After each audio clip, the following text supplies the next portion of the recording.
진정한 영끌은 이곳에 라는 제목으로 또 은혜를 나누려고 해요. 작년 봄이었습니다.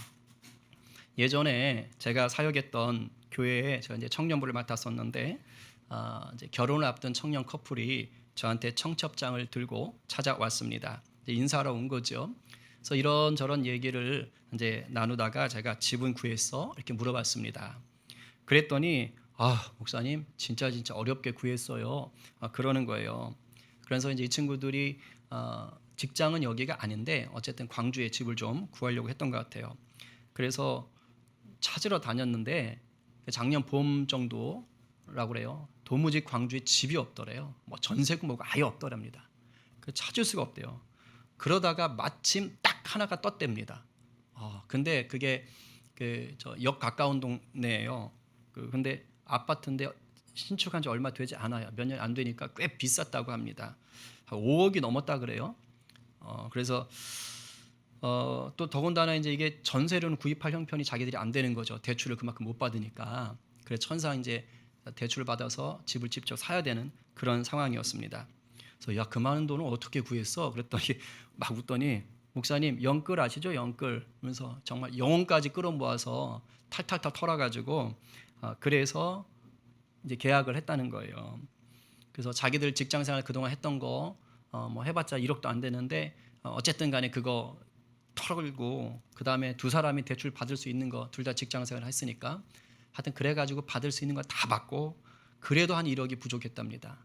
그래서 이제 할 수 없이 부모님께 손을 벌려서 부모님 도움을 받고 그렇게 해서 겨우겨우 이제 집을 어떻게 장만했습니다. 이래요. 참 그 말을 듣는데 마음이 짠한 거예요. 야, 저 많은 돈을 어찌 갚나. 근데 오늘 이 말씀을 준비하다가 그 친구들이 또 생각이 나는데 더 안타까운 마음이 갑자기 드는 거예요. 아까 정찬욱 권사님 기도 때도 말씀하셨지만 지금 세계적으로 경제 상황이 안 좋잖아요. 그러니까 우리나라도 지금 뭐 고물가 고금리 특히 고금리 정책을 쓰고 있습니다. 그러니까 이자가 굉장히 비싸진 거예요. 그러니까 폭등할 때 집값이 폭등했을 때 그때 그냥 그 집을 사겠다고 대출까지 있는 대출은 다 받아서 정말 대출을 엄청 받아가지고 집을 샀던 사람들이 지금 어떻게 된 겁니까? 이자 폭탄을 맞은 거죠. 이자 폭탄을 맞은. 그러니까 매월 갚아야 될 이자가 확 늘어버리니까 굉장히 어려워진 거죠. 그러니까 제가 이 말씀을 준비하다가 그 친구들도 1년 사이에 엄청 힘들어졌겠구나. 아이고 얼마나 힘들까. 이런 분들이 지금 많거든요. 사실 우리도 매월 내는 지금 교회 이자도 한 30만 원 이상 올랐더라고요. 보니까 워낙 싸게 받는 건데도 불구하고 그러니까 쉽지 않을 거예요. 영끌에서 했는데 참 쉽지 않은 시대가 됐죠. 이뿐이 아닙니다. 그래도 이거는 뭐 자기가 살아야 될 집이니까 그렇다고 쳐도 지금 이게 이제 사는 게 벅차고 뭐 코로나 시기에 너무 분위기도 뒤숭숭하니까 이제 많은 사람들에게 어떤 심리가 들어왔냐면 한 방에 부자 돼야겠다. 한 방에 부자 돼야겠다. 이래서 왜곡된 투자 열풍이 불었습니다. 건강한 투자가 아니라 왜곡된 열풍. 그러니까 한 방에 부자 되기 위해서 빚을 내면서까지 목돈을 마련해서 그래서 뭔가 큰 돈이 될 것 같은 주식에 또는 비트코인, 가상화폐죠. 비트코인에 또는 부동산에 이제 막 투자를 하는 거예요. 이 빚을 내서 투자하는 걸 뭐라 그러죠? 줄여서 빚투라 그러죠. 그러니까 영끌은 영끌인데 어떤 영끌이냐면 빚을 내면서까지 그냥 다 끌어모아서 하는 겁니다. 근데 실제적으로 전문가들 얘기 들어보니까 이렇게 빚투를 해서 투자하는 것은 투자로 보지 않더라고요. 그건 일종의 투기 현상이다. 이제 이렇게 보더라고요. 그런데 지금 이런 사람들이 그렇게 빚까지 내면서 영끌한다고 해가지고 나름대로 뭐 한 방 벌어보겠다고 했는데 이 사람들이 그렇게 해가지고 지금 떼돈을 벌었느냐? 그렇지가 못해요. 대부분이 그렇지 못해요. 지금 많은 사람들이 신용불량자가 되었고 우울증에 걸렸고 거기다가 이제 목돈을 끌어당기려니까 그거 갚으려니까 어떻게 되는 거예요? 직장인들이 횡령하게 되고 사기를 치게 되고 그런 범죄를 저지르고 나중에는 감당을 못하니까 스스로 목숨을 끊어버리는 이제 그런 일들이 벌어지고 있는 것입니다. 그야말로 지금 세상은요 그 어느 때보다 이 영끌 현상이 거셉니다. 인생은 타이밍이야. 아마 국제시장에 나왔던 것 같은데 그런 말이 또는 인생은 한 방이라는 말이 이 세상 사람들을요 더욱 영끌하도록 부추겨요. 야, 그렇게 어영부영 하다가는 황금열차 놓친다. 이러면서 위기 심리를 자꾸 부추깁니다. 너 그런 식으로 하루하루 찔끔찔끔 살다가는 평생 가난하고 불행하게 된다면서 막 또 압박을 하는 겁니다. 그러면서 야, 이 주식, 야, 이 코인, 야, 이 부동산에 너의 평생의 행복이 달려 있어. 이런 식으로 막 유혹하는 거예요. 그러니까 빚을 낼 수 있으면 내서라도 영끌해. 영끌해서 몰빵하란 말이야. 몰빵 아시죠? 한 번에 몰아가지고 집중적으로 다 그냥 쏟아붓는 거. 그렇게라도 해. B2 영끌 몰빵. 이게 요즘 시대에 사람들을 붙잡고 있어요. 혹시 우리들 가운데는 없겠지만 저도 모르는 사이에 우리들 중에 아니면 우리들의 가족이나 친구들 중에 이렇게 B2까지 해서 영끌하다가 어려움에 처한 분들이 혹시 없나 모르겠어요. 바라기는 아무쪼록 이런 식의 영끌을 하시면 안 됩니다. 이런 건 하시면 안 돼요. 그래서 정말 하나님의 건강한 법칙을 잘 따라가기를 바라고, 갑자기 그러니까 그래서 9월 7일에 재정 강의 꼭 들으셔야 돼. 원고에 없는데 갑자기 생각났어요. 정말 중요해. 자, 그런데 제가 하고 싶은 말은 뭐냐? 이제 영끌 온 세상 화두인데 우리가 이 영끌이라는 것에 대해서 한번 다시 생각해 볼 필요가 있어요. 내가 정말 소중하게 여기는 것을 위해서 영혼까지 끌어모아서 하는 열심이 영끌이잖아요. 그럼 이게 무조건 나쁘냐? 그렇진 않아요.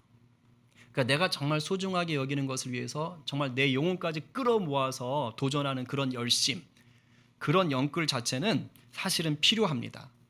왜냐하면 이 영끌의 정신이 없는 사람보다 영끌의 정신을 가진 사람이 더 성취감이 높아요. 그건 당연한 거예요. 그리고 우리가 요즘 뭐 시대적으로 영끌 하지만 이 영끌의 정신 있잖아요. 내가 소중하게 여기는 것을 위해서 정말 내 영혼까지 막 집중해서 가는 것, 이런 정신은 사실은 이미 그 전부터 다 있던 거예요. 여러분 시험 공부나 취직 공부할 때 이게 공부를 하는 건지 마는 건지 노는지 하는지 막 빈둥빈둥거리고 있으면 한 소리 듣잖아요. 넌 도대체 지금 노는 거냐 공부를 하는 거냐, 할 때 바짝 해야지 이놈아. 정신 차려 집중해. 이게 뭐예요? 영끌하라는 거예요. 거기다가 다 쏟아부라는 겁니다. 마라톤 몇 코스죠? 길이가 42.195. 가끔 마라톤 경기를 보면 그 선수가 잘 달려와요. 근데 그 마지막 피니시 골인 지점을 들어오자마자 그냥 대자로 뻗어가지고 못 일어나는 선수들이 있어요. 그 사람은 어떻게 뛴 거예요? 코스를 죽기 살기로 뛴 거죠. 정말 죽기 살기로 뛴 거예요. 그러니까 그걸 딱 들어오자마자 완전히 뻗어버리는 거 아닙니까? 이 죽기 살기 정신이 뭐예요? 영끌이 영끌. 젖먹던 힘까지 다 끌어모아가지고 뛰는 거 아닙니까? 지금은 안 그런데 한 50년 전까지만 해도 그랬어요. 부모님들이 자기 자녀들 모두를 다 공부시키지는 못하셨어요. 왜냐? 일단 형편이 어려웠죠. 그리고 더 큰 문제는 자녀들이 많아. 요즘이야 한둘이지만 그때는 보통 5이 다 넘어가는 그런 때 아닙니까? 그러니까 부모님들이 자녀들 공부를 어떻게 시켰느냐? 보통은 장남만 시키든가 아니면 자녀들 중에 좀 똘똘한 자녀 있지요. 머리가 팽팽 돌아가고 얘는 공부하면 되겠다. 그런 친구를 이제 골라서 시키는 겁니다. 그래서 이 한 사람을 공부시키기 위해서 어떻게 하는 거예요? 부모님들이 집 팔고 땅 팔고 하는 거예요. 시골에서. 그 제주도에서는 이제 그 귤나무 키웠잖아요. 그러니까 그거 팔아가지고 이제 공부시키는 거예요. 그래서 요 자식만 출세하면 이제 나머지 가족들은 다 얘가 먹여 살릴 것이다. 이제 이런 기대감을 가지고 하는 거잖아요. 이 뭡니까? 자식 한 명에게 몰빵하는 거예요. 그야말로 영끌 정신이죠. 이런 영끌 정신이 사실 우리 일상 속에도 여러분의 삶 속에도 그 알게 모르게 스며 있어요. 내가 정말 생활하는데 내가 생각할 때 꼭 필요한 거예요. 그런데 엄청 비싸. 엄청 비싸. 대표적인 건 집이죠, 집. 그렇죠? 생활하는데 필요한데 엄청 비싼 게 제일 비싼 건 집일 테고, 이제 그 밖에도 뭐 자동차, 아니면 뭐 우리 젊은 사람들은 노트북, 아니면 뭐 이렇게 핸드폰, 아니면 우리 뭐 주부 같은 분들은 여성분들한테는 뭐 이렇게 가정 살림, 뭐 냉장고 바꿔야 되는데 뭐 이런 거 있을 수 있어요.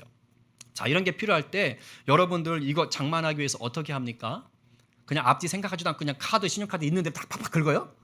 그래서 할부로 때리고 막 이거 돌려막기 합니까? 그런 분들도 간혹 있어요. 근데 아주 위험한 분들입니다. 9월 7일 재정 강의 꼭 들으셔야 돼요. 뭐 하는 거지 제가 지금? 여튼간에 보통은 이렇게 하지 않아요. 설령 카드를 해도 그 다음에 긴축 재정으로 들어가죠. 그리고 이제 조금 신경을 쓰는 분들은 내가 정말 꼭 필요하다, 정말 필요한데 큰 돈이 들어간다. 그러면 어떻게 해요? 조금씩 돈을 모으죠. 뭐 적금을 붓기도 하고 청약을 하기도 하고 아니면 통장을 따로 만들어서 조금씩 붓는 거예요. 쓸 거 안 쓰고 먹을 거 안 먹고 그리고 모으는 겁니다. 또 요즘은 또 인터넷이 발달되어 있으니까 뭐 중고장터라든가 당근마켓 같은 데 가서 내가 이렇게 지금은 안 쓰는 거, 필요 없는 것들 또 다 팔아요. 그래서 내가 필요한 걸 사기 위해서 또 이렇게 돈을 모으고, 참 요즘 사람들 지혜롭긴 해요.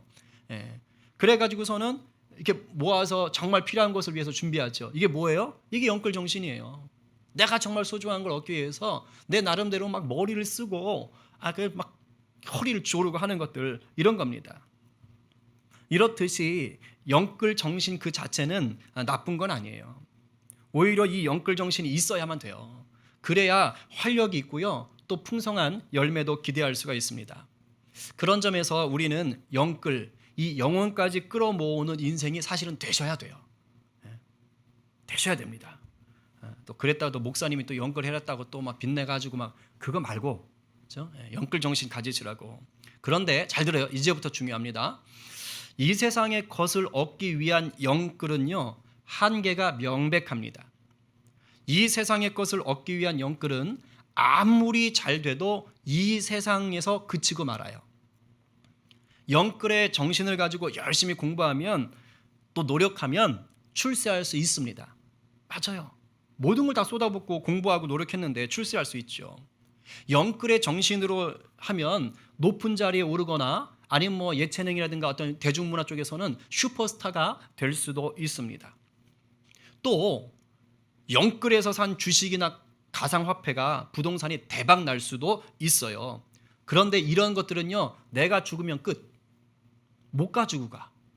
그냥 내가 죽으면 끝이에요.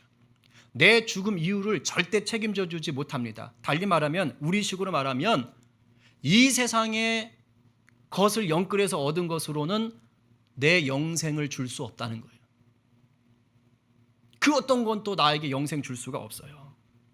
그리고 이 세상이 우리에게 영끌해서 얻으라고 하는 것들 대부분이요, 죄송한데 돈을 숭배하게 합니다. 이 세상에 영끌이 추구하는 것이요, 대부분은 돈과 관련되어 있어요. 영끌에서 열심히 공부하고 출세하는 것도 돈과 관련된 경우가 너무 많아요. 특히 지금 이 시대가 말하는 그 영끌은, 젊은 사람들이 그렇게 몰빵하는 영끌, 비토하는 영끌은 다 뭐예요? 일확천금입니다. 일확천금으로 부자가 되는 것에 온통 목적을 두게 합니다. 우리가 영끌에서 이래저런 긍정적인 방향의 영끌에서라도 부자가 됐다고 칩시다. 그럼 그 다음 뭐 하는 거예요? 폼나게 살라는 거예요. 너의 만족과 너의 유익, 자기의 만족과 자기의 유익을 위해서 사는 것을 위해 꿈꾸게 하는 겁니다. 영끌하는 목적과 영끌하는 과정에 하나님이 안 계신다, 이 말이에요. 결국 이 세상의 것만을 구하는 영끌은요, 썩어지고 말 것들을 추구하는 게 됩니다. 영생하고는 아무 상관이 없는 것에 우리가 목숨 걸고 있는 거예요. 그리고 돈을 숭배하는 영끌은요, 죄송하지만 결국은 마귀에게 종노릇하는 인생으로 전락할 수밖에 없습니다. 그렇기 때문에 영끌 중요한데요, 제대로 해야 돼요. 제대로 된 것에 우리가 영끌해야 됩니다. 그래야 이 세상에서도 진정한 행복을 누리고 죽음 이후에도 맞이하게 될 그 세상에서 영원히 행복할 수가 있는 거예요.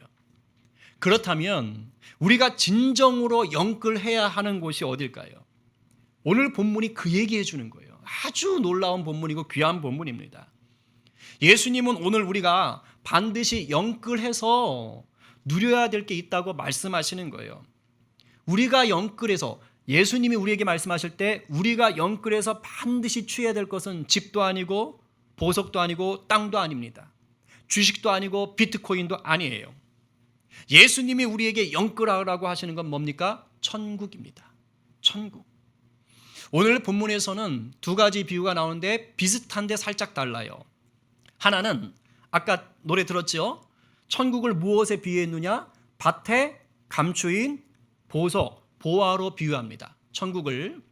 다른 하나는 천국을 좋은 진주를 구하는 장사꾼에 비유합니다.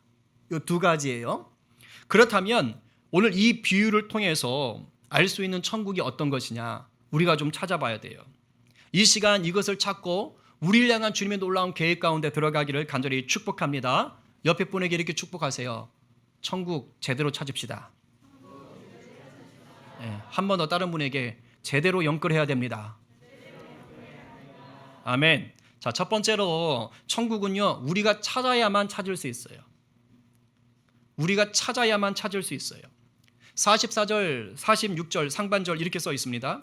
천국은 마치 밭에 감추인 보화와 같으니 사람이 이를 그다음 뭐라고요? 발견한 후에. 자, 46절 극히 값진 진주 하나를 그다음에 발견하는 거예요. 찾는 거예요. 여러분, 천국은 분명히 있습니다. 믿으십니까? 아멘입니다. 그러나 잘 들어요. 그 천국이요, 모든 사람에게 드러나 있는 것은 아닙니다. 발견하는 자만이, 찾는 자만이 천국이 있다는 것을 알 수 있어요. 자, 그러면 천국을 발견한다는 건 뭐냐? 그건 예수님의 말씀을 통해서 하나님의 나라가 있다는 걸 알게 되는 거예요. 기억하셔야 돼요. 천국을 발견한다는 건 우리가 그냥 고산리 저 뒷동산 올라가고 여기 앞산 올라가고 그런 게 아니에요. 천국을 발견하는 건 예수님의 말씀을 통해 하나님의 나라가 있구나라는 것을 알게 되는 겁니다. 그러니까 예수님의 말씀인 복음을 접하지 않고서는 무엇이 하나님의 나라인지 알 길이 없어요. 물론 예수 안 믿는 사람들도 천국을 말합니까? 말하지 않습니까? 말합니다. 예수 안 믿어도 천국 얘기해요. 그런데 달라요. 예수를 안 믿는 자들이 말하는 천국과 예수님이 말씀하신 천국은 다른 겁니다. 세상이 말하는 천국은요, 인간의 힘으로 만들어낼 수 있는 그런 낙원, 그런 유토피아거나 아니면 실체가 없어요. 그냥 환상입니다. 거의 하나님 없어요. 하지만 예수님이 우리에게 말씀하시는 이 천국은 실체가 있는 것입니다. 그리고 예수님 말씀하시는 천국은요, 반드시 뭐가 있냐? 하나님의 통치가 있는 거예요. 하나님의 다스림, 하나님의 법이 기준되는 곳, 그곳이 바로 천국인 것이에요. 이게 진짜 천국입니다. 세상 사람들이 말하는 것은 진짜 천국이 아닌 거예요. 주님의 말씀하신 그 천국에 영생이 있습니다. 그리고 이것은 다시 말하지만 하나님의 나라는요, 복음이 아니면 알 길이 없다, 이 말이에요. 그런데 이 복음을 어떻게 접하느냐? 거의 대부분이에요. 우연히 접합니다. 우연히. 오늘 본문처럼 마치 어떤 사람이 소장농이 밭을 갈고 있는데 땅 파다가 뭐가 부딪혀요. 이게 뭐지? 하고 팠더니 그게 뭐예요? 보화예요. 우연히. 의도한 게 아니에요. 우연히. 여러분들이 예수님을 믿게 된 상황을 한번 잘 생각해 보세요. 그러면 알 수 있어요. 대부분 어떻게 합니까? 그냥 여러분 친구나 아는 사람이 아니면 길 가다가 전도지 받고 그런 식으로 해서 교회 한번 가봅시다 해서 따라오는 거예요. 뭐 친구 간데 맨날 뭐 좋다 그래, 막 율동도 하고 먹을 것도 준다 그래서 나도 한번 가볼까? 그러면서 우연한 기회에 그렇게 가는 거예요. 그런 식으로 교회에 오는 분들이 많습니다. 그럼 저 같은 모태신앙은요? 모태신앙도요, 그야말로 우연이죠. 모태신앙은 자기 의지가 1도 없어요. 저는 제가 교회 가고 싶다는 얘기 한 적도 없어요. 저같이 억울한 사람이 어디 있어 세상에. 태어났는데 교인이야. 참. 그냥 엄마에 의해서 강제로 그냥. 물론 은혜지만.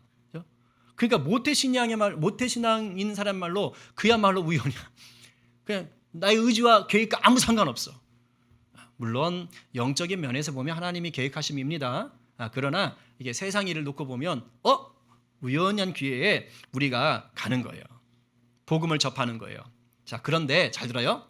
복음을 들었다고 해도 내가 그 복음에 귀 기울이지 않으면 소용없어요. 복음이 내 귀에 들리지만 내가 그것을 복음으로 듣지 않으면 나한테 뭘까요? 소음이요, 소음. 시끄러운 소리예요. 내 귀에 그런 소리가 들겠죠. 뭐 친구가 됐든 길거리에서 지나가는 뭐 전도자가 됐든 누가 됐든 교회 한번 갑시다. 우리 교회 가보자. 예수님 믿어야 돼. 예수 믿으면 천국 간대. 이런 소리가 내 귀에 들려올 수 있어요. 그런데 그때 내가 반응을 해야 되는데 이 반응을 하지 않고 그냥 거부해. 필요 없어. 아까 우리 영상에도 나오더라고요. 예수님 찾아오는데 막 이렇게 하는 친구 있더라고요. 그러니까 그 얘기를 들었는데 그냥 거부해, 무시해. 그러면 소용없는 거예요. 복음은 늘 내 귀에 들리지만 거기에 내가 반응을 해야지만이 천국이 있다는 것을 아는 거예요. 마치 뭐 하는 거예요? 땅을 파다가 상자가 있는데 이게 아무것도 아닌가 보다 하고 지나가면 못 찾는 거죠. 근데 이게 뭐야? 뭐야 이게? 하고 뚜껑을 열고 퍼내고 해야 비로소 알 수 있는 거예요. 복음을 들었을 때 내가 반응을 해야 됩니다. 이 복음의 초청에 내가 반응하지 않고 거부한다면 천국이 내 눈앞에 있는데도 불구하고 뭐 하는 거예요? 못 알아보는 거예요. 그래서 한편으로 천국은 뭐냐? 내가 진리에 대해서 궁금해해야 됩니다. 뭐가 진리지? 뭐가 진짜지? 뭐가 정말 우리 인생에 가치 있지? 이런 갈급함들이 있어야 돼요. 그걸 말하는 게 바로 그 다음 비유예요. 45, 46절인데 우리 한번 같이 읽어봅시다. 자, 시작. 또 천국은 마치 좋은 진주를 구하는 장사와 같으니 극히 값진 진주 하나를 발견하매 가서 자기의 소유를 다 팔아 그 진주를 사느니라. 아멘. 아멘. 여기서는요, 천국을 뭘로 비유했어요? 좋은 진주라고 아닙니다. 우리 그렇게 자꾸 아는데 그게 아니고 좋은 진주를 구하러 다니는 장사와 같다. 그러니까 앞에 거는 보아라는 물질이지만 뒤에 거는 사람이에요. 사람. 천국을 사람에 비유한 거예요. 여기서 말하는 장사는 누구냐? 물건을 파는 상인을 얘기하는 겁니다. 지금으로 말하면 뭐냐? 보석상 주인이거나 아니면 보석을 유통하는 무역상 정도 될 거예요. 좋은 진주를 찾으러 다닌다라는 건 비유입니다. 그럼 좋은 진주를 찾으러 다닌다는 이 비유는 뭐예요? 사람들이 정말로 가치 있다고 여기는 것을 찾으러 다니는 것, 이걸 얘기하는 거예요. 우리식으로 말하면 진리에 대해서 갈급한 거예요. 뭐가 진리지? 뭐가 진짜 좋은 거지? 지금 이걸 진주를 찾으러 다니는 것에 비유한 겁니다. 그런데 복음은 누구한테 들린다는 거예요? 진리에 갈급한 자. 진리를 찾는 자들에게 복음이 들리고 그 복음 속에서 최고의 가치, 극히 값진 진주 있잖아요. 최고의 가치인 천국을 드디어 만나게 되는 거야. 아, 여기 있네. 이거구나. 라는 것을 아는 거예요. 우리가 우연히 복음을 들었지만 그것을 거부하거나 포기하지 않고 계속해서 그것을 더 들으려 하고 더 알려고 할 때 그 복음 속에서 천국의 진정한 가치를 보게 되는 거예요. 우리가 진리에 갈급하면 갈급할수록 천국의 진짜, 천국의 엑기스, 천국의 깊이를 알 수 있는 것입니다. 그런데 발견했다고 해서 그 천국이 무조건 내 것이 되지는 않아요. 오늘 이게 굉장히 중요해요. 발견했다고 해서 천국이 내게 되는 건 아니에요. 어떻게 해야 천국이 내 것이 되느냐? 두 번째로, 천국은 나의 전부를 다 주어야 비로소 내 것이 됩니다. 나의 전부를 다 줘야 돼요. 우리가 아까 말했던 이 사회적인 용어로 하면 뭐예요? 영끌. 영끌해야지만이 천국은 내 것이 된다 이 말이에요. 우리 44절 46절을 다시 한번 다 줘야 된다는 거에 포커스를 맞춰서 읽어봅시다. 시작. 천국은 마치 밭에 갇힌 보아와 같으니 사람이 이를 발견한 후 숨겨두고 기뻐하며 돌아가서 자기의 소유를 다 팔아 그 밭을 사느니라. 극히 값진 진주 하나를 발견하매 가서 자기의 소유를 다 팔아 그 진주를 사느니라. 똑같은 말이 나오죠. 그죠? 지난주 특송했던 우리 기훈 형제를 보니까 모자를 멋있는 걸 쓰셨더라고요. 오늘 안 오셨는데 모자를 한번 예를 들어볼까요? 제가 그 모자를 보고 너무 탐이 난 거예요. 그래서 나도 한번 모자를 사야겠구나 하고 이제 모자를 사러 갔습니다. 그래서 이 가게 저 가게를 둘러보는데 무려 10군데를 둘러본 거죠. 그래서 마땅한 게 없다가 마지막 10번째 모자 가게에 가서 진짜 제 마음에 쏙 드는 모자를 발견했습니다. 저기 있다. 그래가지고 저도 모르게 너무 좋아서 예스 할렐루야 바로 저거야 하고 제가 그 모자를 발견한 기쁨으로 막 환호를 지르고 흥분했어요. 자, 그러면 그 모자는 제 것이 됐습니까? 아직 안 됐습니까? 아직 안 됐지요. 그냥 발견만 한 거예요. 발견했는데 너무 좋은 거예요. 내가 원하던 거야. 딱 좋아. 디자인 딱 좋아. 재질 딱 좋아. 멋있어. 우리 아내도 기뻐할 것 같아. 우리 딸도 무시하지 않을 것 같아. 우리 아들이 엄지척 해줄 것 같아. 진짜 멋진 모자야. 할렐루야. 너무너무 좋아. 예스. 춤까지 췄어요. 그 모자 제 겁니까? 아닙니까? 아니에요. 그걸 발견해서 아무리 좋다고 날뛰어도 그 모자 제 거 아닙니다. 어떻게 해야 비로소 제게 됩니까? 그 모자 파는 장수한테 돈 주고 모자값 주고 그리고 나서 그 모자를 사야 되는 거예요. 그래야 그때서야 내가 발견한 진짜 좋은 그 모자는 내 것이 될 수가 있는 거예요. 천국을 내 것이 되게 하려면 우리 주님이 뭐라 그래요? 자기의 소유를 다 팔아서 사야 된다라고 지금 말씀하시는 거예요. 중요한 거예요. 그럼 내 소유를 다 팔아서 천국을 사라는 건 무슨 뜻일까요? 또 이걸 잘못 알아듣거나 또 이거 사회적으로 비판하는 사람들은 그러면 재산 다 팔아서 교회에다 헌금하라는 얘기냐? 응? 이렇게 또 유도하는 목사님들이 옛날에 간혹 계셨어요. 이단 중에 이런 게 있어요. 이단 중에. 아니에요. 천국을 사기 위해서 자기의 재산을 다 팔아가지고 교회에다 갖다 바쳐라? 그런 말 아닙니다. 자기의 소유를 다 팔아야 된다는 건 이런 겁니다. 나는 죽고 예수님이 주인 되시는 삶. 다시 읽어봐요. 시작. 반드시 머릿속에 기억하셔야 돼요. 예수님께서 천국 복음을 전하실 때요. 그때 당시에 이스라엘에 정말 많은 사람들이 그냥 벌떼처럼 몰려왔어요. 그래서 복음을 들었습니다. 복음을 접했다고요. 수많은 사람들이 그 복음을 듣고 그 속에서 하나님의 나라라는 것을 발견도 했습니다. 와우! 오병이어 기적 같은 건 엄청나잖아요. 귀신이 떠나가잖아요. 38년 된 병자가 일어나잖아요. 그렇죠? 그러니까 거기에 또 하나님 주님은 말씀하시는데 얼마나 말씀 잘하시는지. 야, 하나님 나라는 게 이런 거구나 발견했습니다. 그러나 주님은 그 수많은 사람들이 다 천국을 누린다라고 얘기하지 않았습니다. 주님은 무리와 제자를 구분하셨어요. 무리와 제자를 구분하셨다고요.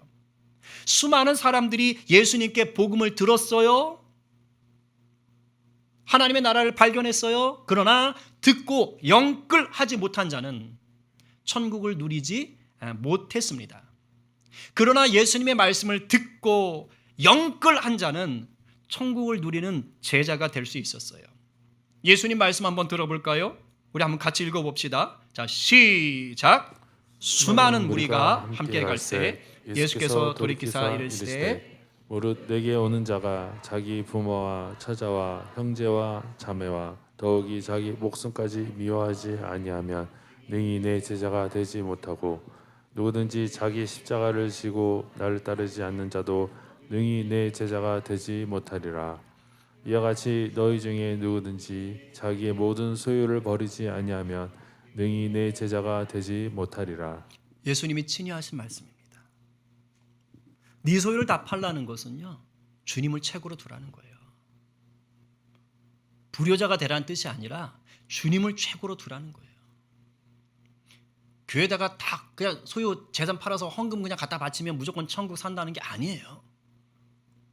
주님이 최고가 되도록 하라는 뜻이에요. 반면에 지금 이 예수님 이 말씀은 수많은 무리들에게 한 거잖아요. 그죠? 예. 그 무리들이 듣고 그 중에 영끌한 자는 말씀대로 영끌한 자는 이제 제자가 되는 거예요.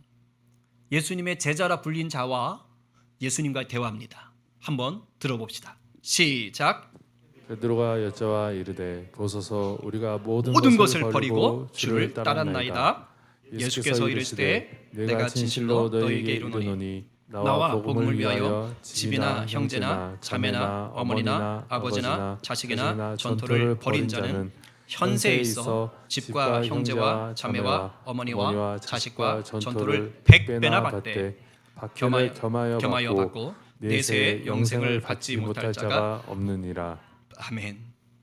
그러니까 정말로 예수님의 제자들은 다 버렸어요.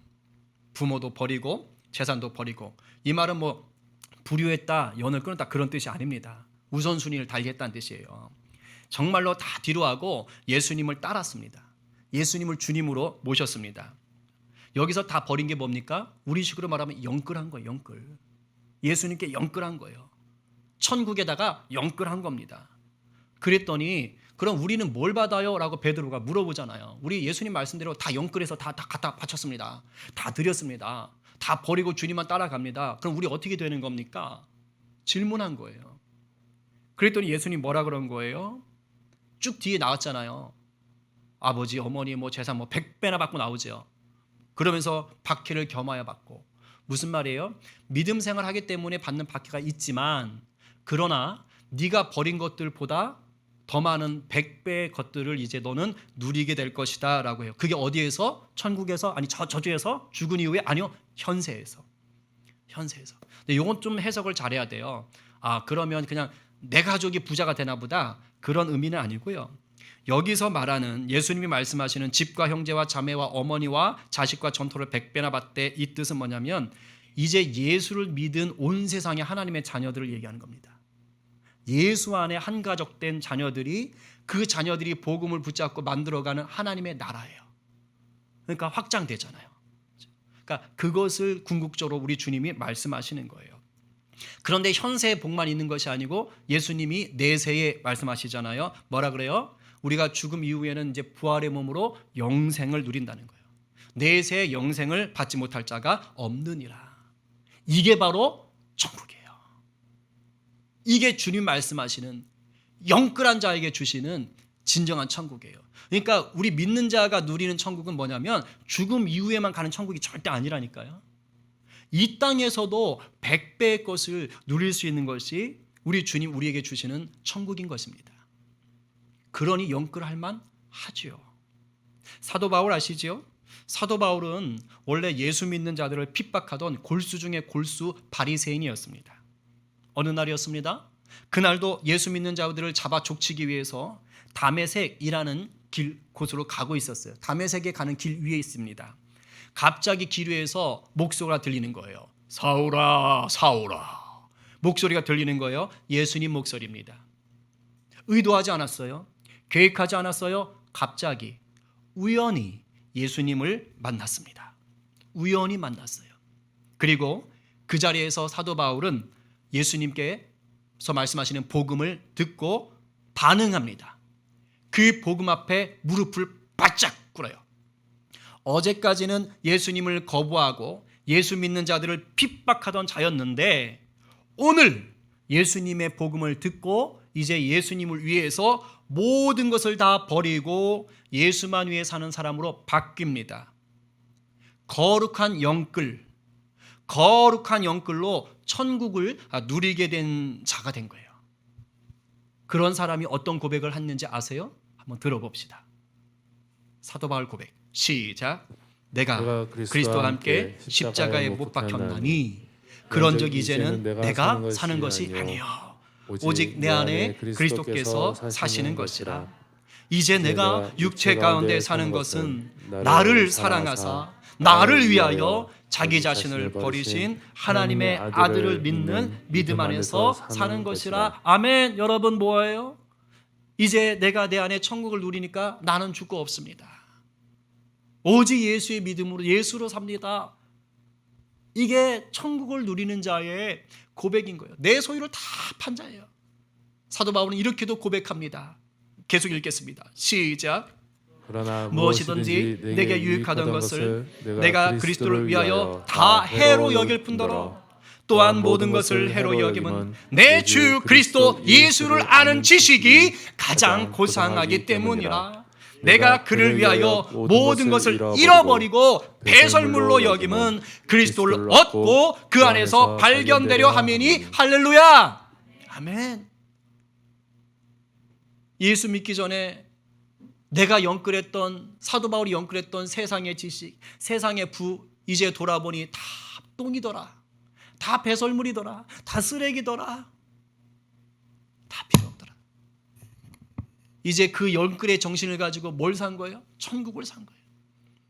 그랬더니 예수를 아는 것이 가장 큰 지식이요, 예수를 아는 것이 내 삶의 가장 큰 행복인 것을 깨달아 알기 시작한 겁니다. 나 이거 빼앗기지 않겠다. 난 너무 좋다. 이 고백을 하는 거예요. 이 고백이 오늘 저와 여러분 고백되기를 간절히 바랍니다. 이제 정리합니다. 천국이 어떤 곳인지에 대해서 아는 것으로만 끝나시면 절대 안 돼요. 천국을 발견한 자로 끝나시면 안 된다고요. 천국을 누리는 자가 되셔야 돼요. 누리는 자. 오늘 이 자리에 예배하시는 여러분들은 어떤 분입니까? 여러분의 전부를 다 들여서 거룩한 영끌을 하여서 천국을 소유하고 계신 분입니까? 아니면 아직 천국에 대해서 듣기만 한 자, 천국이 있다는 것을 발견만 한 자로 살고 계십니까? 이미 천국을 소유한 자라면 사도 바울처럼 너무너무 행복하도다. 예수라는 것이 너무 놀라운 은혜도다 라면서 감사하시고, 천국을 소유하신 분들은 이제 이 땅 사는 동안 천국계 백성, 나의 가족들을 더욱 넓혀가시는 찐 예수의 제자가 되기를 간절히 축원합니다. 그런데 아직 천국을 소유하지 못한 채 그냥 듣기만 하신 분들이 계실 수 있어요. 오늘 거룩한 영끌을 하십시오. 그래서 천국을 소유하게 되기를 간절히 소망합니다. 이렇게 하시면 돼요. 예수님이 내 죄를 용서하시기 위해 십자가에 죽으시고 부활하셨음을 나는 믿고 선포합니다.